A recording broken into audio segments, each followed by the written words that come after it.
आपण आज कोरडे कारले कसे तयार करायचे ते बघूया। जिरं आणि हळद टाकू, कांदा,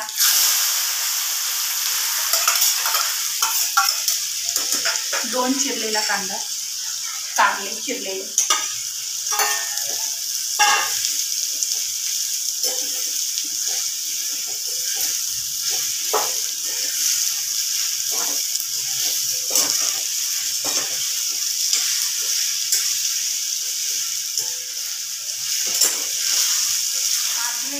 आणि कांदा एकदम टाकून द्यायचे, दोघं पण एकत्र चांगले तळले जातात, चांगले तळू द्यायचे।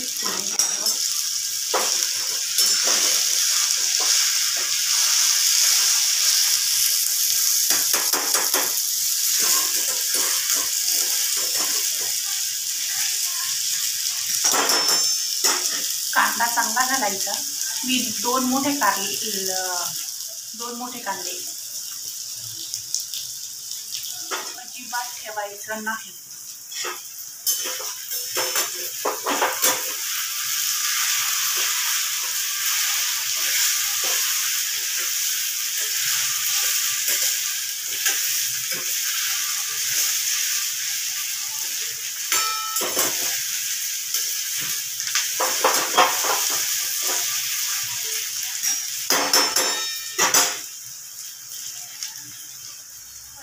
खूप तळू द्यायचे।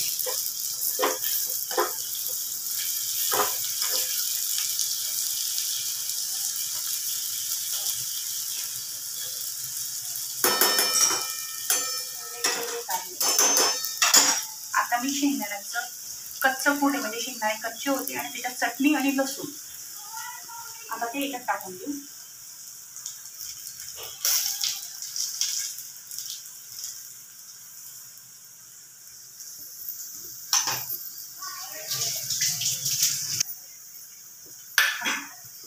चवीनुसार मीठ,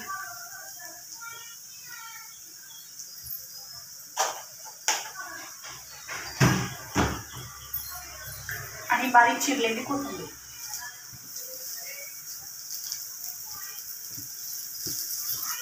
कारण कोथिंबीर पण चांगली तळली जाते।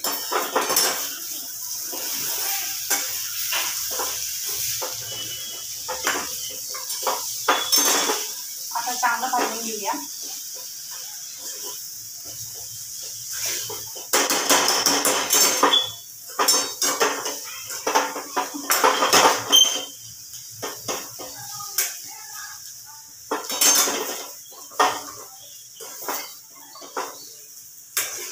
एकसारखं हलवत राहू, कारण त्याच्याने कूट पण भाजलं जातं, त्याच्यामुळे काही भाजायची गरज नाही।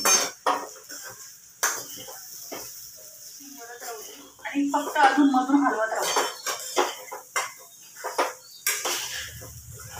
जेणेकरून ते शेंगदाण्याचं कूट पण छानपैकी भाजलं जाईल। तुम्ही एकदा करून पहा आणि खाऊन बघा, म्हणजे भरपूर बायका म्हणतील की हे कच्चं कूट टाकते बाबा, पण काहीच गरज नाही, वेळ नसतो, काही नसतो, पण एकदम छान भाजी होते। एकदा करून पहा। ही आहे आपली कोरडी कारल्याची भाजी।